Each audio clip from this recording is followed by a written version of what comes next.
नमस्कार, आप देख रहे हैं हरियाणा विशेष। मैं हूं आपके साथ सरिता तिवारी। करते हैं खबरों की शुरुआत। महंगाई को लेकर राहुल गांधी ने एक बार फिर केंद्र सरकार के खिलाफ मोर्चा खोल दिया है। राहुल गांधी ने प्रेस कॉन्फ्रेंस कर एलपीजी सिलेंडर की बढ़ती कीमतों और डीजल पेट्रोल के बढ़े दाम को लेकर केंद्र सरकार पर जमकर निशाना साधा। उन्होंने कहा कि सरकार ने तेल की कीमत बढ़ाकर आम आदमी को सीधी चोट पहुंचाई है। साथ ही राहुल गांधी ने केंद्र से पेट्रोलियम टैक्स से हुई 23 लाख करोड़ की कमाई का हिसाब भी मांगा और साथ ही कहा कि केंद्र सरकार को बताना चाहिए कि आखिर जनता का पैसा कहां। ये तकरीबन इकोनॉमी के हर भाग में कहीं ना कहीं इनपुट होता है इसका। तो जब डीजल और पेट्रोल के दाम बढ़ते हैं, एक तो डायरेक्ट चोट लगती है और एक इनडायरेक्ट चोट लगती है। डायरेक्ट चोट लगती है जो गाड़ी में, स्कूटर में, ट्रक में डीजल पेट्रोल डालता है, उसको डायरेक्ट जेब में चोट लगती है। और इनडायरेक्ट जो लगती है, जब डीजल का, पेट्रोल का दाम बढ़ता है तो ट्रांसपोर्ट कॉस्ट बढ़ती हैं। ट्रांसपोर्ट कॉस्ट बढ़ती हैं तो सब चीज के दाम बढ़ते हैं। और पिछले 7 साल से हमने एक नया आर्थिक पैराडाइम देखा है। एक तरफ डीमोनेटाइजेशन, दूसरी तरफ मोनेटाइजेशन। ये एक तरफ डीमोनेटाइजेशन, दूसरी तरफ मोनेटाइजेशन। और फाइनेंस मिनिस्टर ने कहा, मोदी जी ने पहले कहा था मैं डीमोनेटाइजेशन कर रहा हूं, और फाइनेंस मिनिस्टर कहती रहती है मैं मोनेटाइजेशन कर रहा हूं। तो जनता ये पूछ रही है कि मोनेटाइजेशन किसका, डीमोनेटाइजेशन किसका? डीमोनेटाइजेशन किसका हो रहा है? किसानों का हो रहा है, मजदूरों का हो रहा है, जो छोटे दुकानदार हैं, मिडिल साइज बिजनेस वाले हैं, स्मॉल बिजनेस वाले हैं, उनका हो रहा है, एमएसएमईज का हो रहा है, सैलरीड क्लास सरकार के जो एम्प्लॉइज हैं उनका हो रहा है, और जो ईमानदार इंडस्ट्रियलिस्ट हैं उनका हो रहा है। अब मोनेटाइजेशन किसका हो रहा है? 4-5 नरेंद्र मोदी जी के जो मित्र हैं, उनको आप 4-5 कह दीजिए, उनको आप हम दो हमारे दो कह दीजिए, जो आप कहना चाहते हैं कह दीजिए। तो ये इकोनॉमिक ट्रांसफर हो रहा है। तो महंगाई पर राहुल ने मोदी सरकार पर वार किया है, तो बीजेपी ने राहुल गांधी पर पलटवार करने में देरी नहीं की। बीजेपी प्रवक्ता संबित पात्रा ने कहा कि भ्रष्टाचार, परिवारवाद में फंसी कांग्रेस जीडीपी का अर्थ नहीं समझ सकती। गांधी जी ने जीडीपी के परिभाषा को अपभ्रंशित करके देश के सामने भ्रम फैलाने के लिए प्रस्तुत किया था।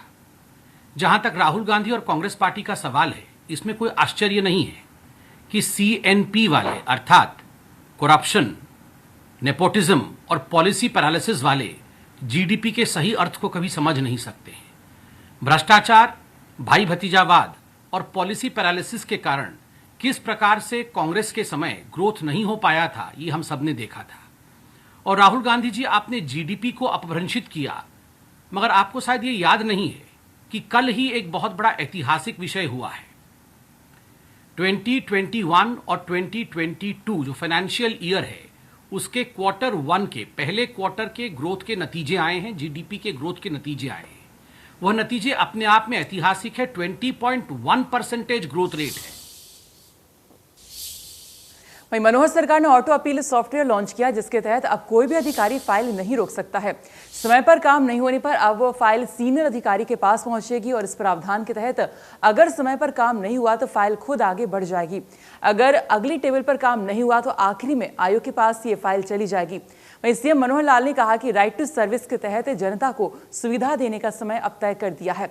अब जनता को अधिकारियों के चक्कर काटने की जरूरत नहीं है, साथ ही उल्लंघन करने वाले अधिकारी पर कार्रवाई की जाएगी।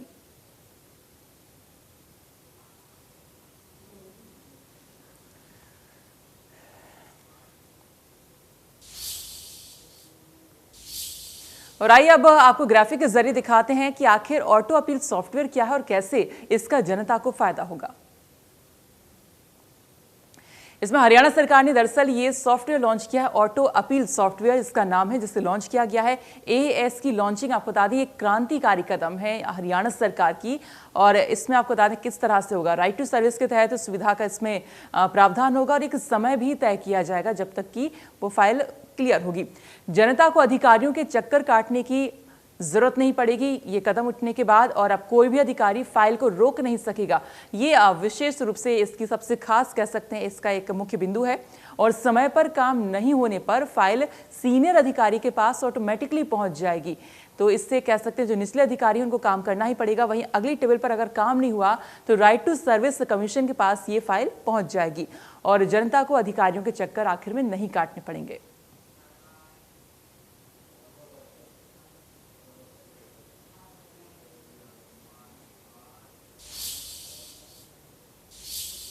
सीएम मनोहर लाल खट्टर ने कहा कि ऑटो अपील सॉफ्टवेयर के जरिए अब जनता का काम समय पर होगा, साथ ही जनता को अब अधिकारियों के चक्कर नहीं काटने पड़ेंगे और तय समय पर लोगों का काम पूरा करना अधिकारियों की जिम्मेदारी होगी।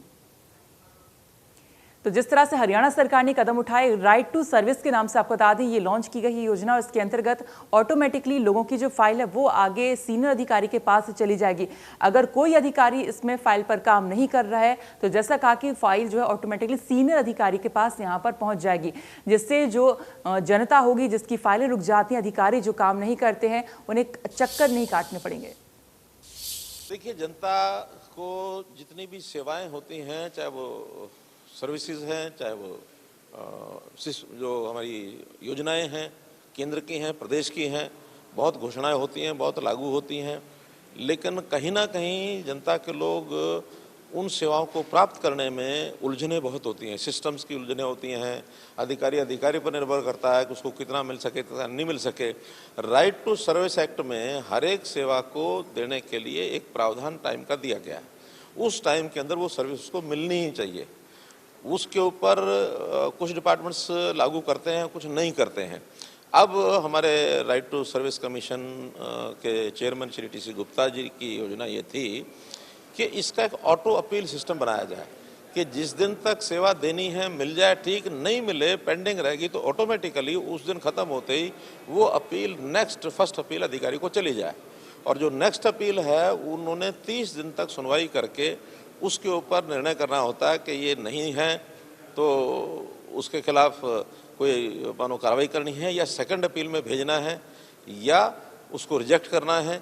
ये भी हो सकता है कि वो अपील ऐसी हो कि जिसके अंदर कोई दम नहीं, उसको रिजेक्ट भी वो कर सकते हैं। तो ऐसा ऑटो अपील का सिस्टम बनाया गया है, ऑटो अपील सॉफ्टवेयर, इसलिए इसको आस कहा है। हमने ये कहा कि जनता की आस तो है, लेकिन वो चाहते ही है कि ये अमल में भी आए, असल में भी आए। तो आस, अमल और असल इसमें आए, इस सिस्टम का नाम दोबारा से आस। तो इसलिए एक बहुत क्रांतिकारी कदम आज लिया गया है। अब जनता को इसके लिए अधिकारियों के चक्कर काटने की आवश्यकता नहीं रहेगी। जो डॉक्यूमेंटल जितनी भी एक लिस्ट होती है, चेक लिस्ट जिसको कहते हैं, उस चेक लिस्ट के आधार पर डॉक्यूमेंट सारे जमा कराना, टाइम पीरियड के अंदर जो नोडल अधिकारी है वो उसकी सर्विस देगा, नहीं देगा तो he will be held responsible for that. और अगर कहीं अधिकारी लगातार इसमें उल्लंघन करता है तो उनके खिलाफ कार्रवाई भी होगी, अनुशासनात्मक कार्रवाई होगी। हाँ, इसमें से अच्छे अधिकारी भी आएंगे जो हर अपने काम को समय से पहले करते हैं, मेहनत करते हैं, जी जान लगा करते हैं, उनको उसमें रिवार्ड भी दिया जाएगा। नेक्स्ट जो अपील होगी 30 दिन का टाइम जो उससे ऊपर के अधिकारी को दिया गया है, उस 30 दिन में वो निर्णय करेगा कि ये शिकायत गलत थी, ठीक थी, झूठी थी, डिमांड थी। वो 30 दिन का टाइम अपीलेंट का, पहली अपीलेंट उसी को दिया गया। फिर सेकंड अपीलेंट है, उसके बाद फिर कमीशन को भी उसकी अपील जाती है। पहले तो विद इन एडमिनिस्ट्रेशन अपील का प्रावधान है, इसके बाद फिर कमीशन को अपील है। कैबिनेट मंत्री कंवरपाल गुर्जर ने करनाल घटना के लिए विपक्ष और पंजाब के कुछ नेताओं को जिम्मेदार कहलाया। कंवरपाल गुर्जर के मुताबिक अपने राजनीतिक स्वार्थ के चलते विपक्ष किसानों को भड़काने का काम कर रहा है। साथ ही उन्होंने पंजाब सरकार पर पलटवार करते हुए कहा कि पंजाब की कांग्रेस सरकार ने किसानों के लिए कुछ नहीं किया। आंदोलन किसान का है तो फिर कौम का गद्दार कैसे गया? तो आंदोलन किसका बना दिया? कौम का। तो ये तो अपने आप ही इसको कौम का आंदोलन बनाने लग रहे हैं। ये किसान का आंदोलन नहीं है। और किसी भी अधिकारी को, कोई पुलिस अधिकारी है, उसने शपथ ली कि मैं, ये मेरी ड्यूटी है, मेरी ड्यूटी करूंगा, तो इससे कौम का गद्दार कैसे गया वो? वो तो देशभक्त है। जब देश ने जो उसको ड्यूटी दी, जो सरकार ने उसको ड्यूटी दी, अपनी ड्यूटी का बेचारा पालन कर रहा। उसको पालन करने पे ये कह रहे हैं कि वो कौम का गद्दार हो गया, उसका बाईकाट करने की, जो कि बिल्कुल गैर संवैधानिक कार्य हैं। यही गैर संवैधानिक नहीं, ये ज्यादातर जो कार्य हैं वो गैर संवैधानिक कर रहे हैं, लेकिन केवल संविधान की आड़ लेते हैं कि हमारा ये राइट है, आंदोलन करना राइट, बिल्कुल आपका अधिकार है राइट करना। लेकिन किसी की गाड़ी पे पत्थर मारना, किसी की गाड़ी के सामने खड़े का डंडे मारना, किसी के कपड़े उतार देना, किसी के साथ झगड़ा करना, ये आपका अधिकार बिल्कुल भी नहीं है। हाँ, आपका अधिकार है कि आप लोगों को समझा सकते हैं। अगर आपकी बात में, आपके तर्क में ताकत है तो लोगों को आप समझाएंगे भाई ये बात सही नहीं है, ये बात गलत है, और दूसरे पक्ष को भी अपनी बात कहने दें। ये दुनिया में कहीं भी ऐसा मैंने नहीं देखा कि एक पक्ष बात कहेगा और वो कहेगा इस पर फैसला करो। जो भी पंचायत होती है वहां दोनों पक्ष अपनी बात रखते हैं, उसके बाद पंचायत फैसला करती है। तो पंचायती कौन है? पंचायती है जनता। और पक्ष कौन सा है? एक आंदोलनकारी पक्ष है, एक सरकार पक्ष है। तो सरकार अपनी बात रखे, आंदोलनकारी अपनी बात रखे, मालिक जनता है, जनता फैसला करेगी। लेकिन उन्हें जनता के ऊपर विश्वास नहीं है, इसलिए वो चाहते हैं कि जनता केवल और केवल हमारी बात सुना, सरकार की बात सुना ही ना। तो ये लोकतंत्र का नहीं, कहीं दुनिया में ऐसा लोकतंत्र नहीं है। पहला तो बात है कानून व्यवस्था। तो मैं पंजाब के माननीय मुख्यमंत्री से जानना चाहूँगा कि अगर कानून व्यवस्था खराब होती है तो मुख्यमंत्री का क्या कर्तव्य है? वो भी मुख्यमंत्री हैं और पहले मुख्यमंत्री रह लिए, बहुत बड़े लीडर हैं। तो वो बताएं कि उस समय मुख्यमंत्री का दायित्व क्या है, कानून व्यवस्था को ठीक करना है नहीं है। दूसरी बात, वो कह रहे किसान विरोधी हैं, तो हम उस पर बिल्कुल डिस्कशन करने के लिए तैयार हैं। सीधी सीधी बातें पूछ लो, उसमें क्या था? हमने किसान के लिए क्या, उन्होंने किसान के लिए चाय खरीद के लगाओ। उन्हें 2 फसलें खरीदी, वो सेंट्रल गवर्नमेंट खरीदती है, उन्हें तीसरी खरीदी नहीं, हम 9 खरीद रहे। हम 52 भरपाई योजना हमने चलाई। हम अगर किसी की सब्जी का रेट भी डाउन आएगा तो बीच का जो उसका नुकसान है वो हम भरेंगे। हमने किसान आंदोलन पर जेजेपी अध्यक्ष डॉक्टर अजय चौटाला ने कहा कि अगर दुष्यंत के इस्तीफे से किसान आंदोलन का समाधान निकले तो इस्तीफा उनकी जेब में है।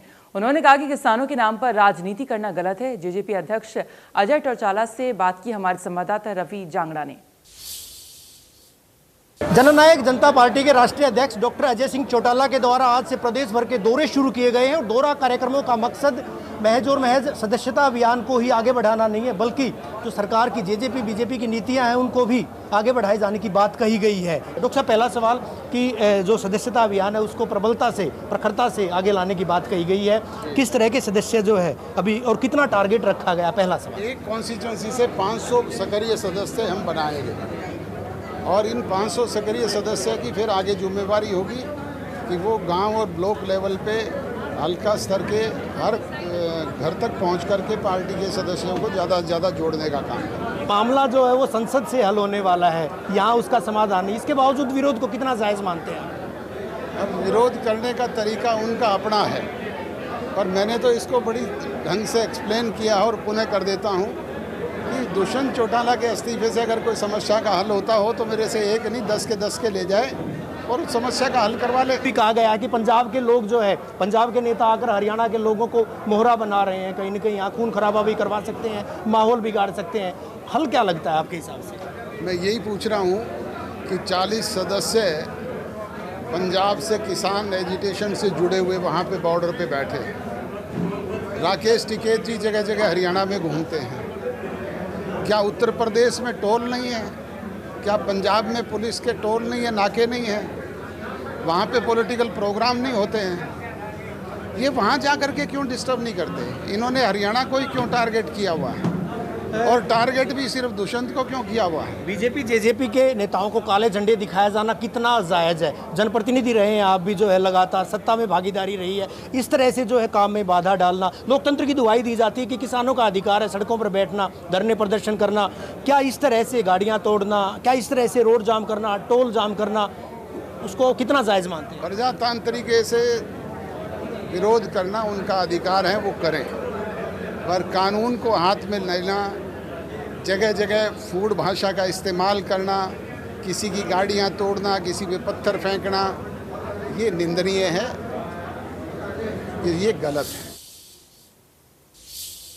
सिरसा में किसान सम्मेलन में पहुंचे राकेश टिकैत ने बीजेपी सरकार पर बड़ा आरोप लगाया है। उन्होंने कहा कि यूपी चुनाव से पहले देश में काफी गड़बड़ी देखने को मिलेगी और इसीलिए बीजेपी से बचकर रहना होगा।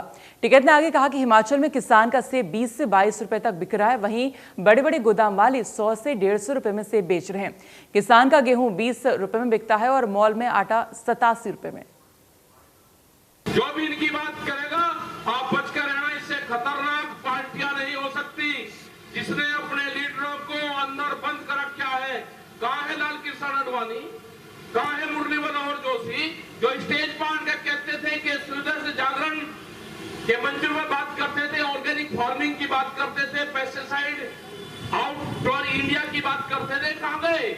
आज उनके घरों पे पुलिस लगा रखी है, उनके घर के अंदर कोई प्रेस के लोग नहीं जा सकते। एक बयान देने की हैसियत उनके बुजुर्गों की नहीं है, उन्हें घर में कैद कर रखे हैं। अंदर जिन्होंने पार्टी बनाई थी वे घरों के अंदर कैद हैं। ये बीजेपी के लोग ये कह रहे जी आप हमारी पार्टी, भाई तुम्हारी पार्टी का अपने नेताओं को छुटवाओ, पहले उनसे बयान दिलवाओ। इस किसान मोर्चे के संबंध में उनसे बयान दिलवाओ। आपके तो नेता कैद में है, तो ये हमको या किसी को छोड़ देंगे? तो ये आपको ये आंदोलन तेज करने पड़ेंगे, अपने आंदोलन शांतिपूर्ण तरीके से करने पड़ेंगे। मुजफ्फरनगर की जो पंचायत है वो संयुक्त मोर्चे की पंचायत है और वहां पे कड़े निर्णय संयुक्त मोर्चे के फैसले वहां पे होंगे जो पूरे देश भर में लागू करेंगे। तो कह रहे हैं प्रधानमंत्री कि आमदनी दुगनी होगी 2022 में, और हम भी यही कह रहे हैं कि हम अपनी फसल 1 जनवरी से देश के प्रधानमंत्री। हरियाणा सरकार के आदेश के बाद अब चौथी और 5वीं कक्षा के भी स्कूल खुल चुके हैं। पहले दिन सुबह से हो रही मूसलाधार बरसात के कारण कम ही बच्चे स्कूल पहुंचे, लेकिन स्कूलों में कोविड-19 नियमों का खासतौर पर पालन किया गया। स्कूल में तैनात शिक्षकों का कहना है कि कोविड-19 नियमों का पालन किया जाता रहेगा। यदि कोई बच्चा किसी बीमारी से पाया जाता है तो उसे घर भेज दिया जाएगा। प्रदेश भर में ज्यादातर स्कूल खुल गए हैं, जहाँ चौथी और 5वीं कक्षा के स्कूल खुलने के बाद बच्चे स्कूल पहुंचे।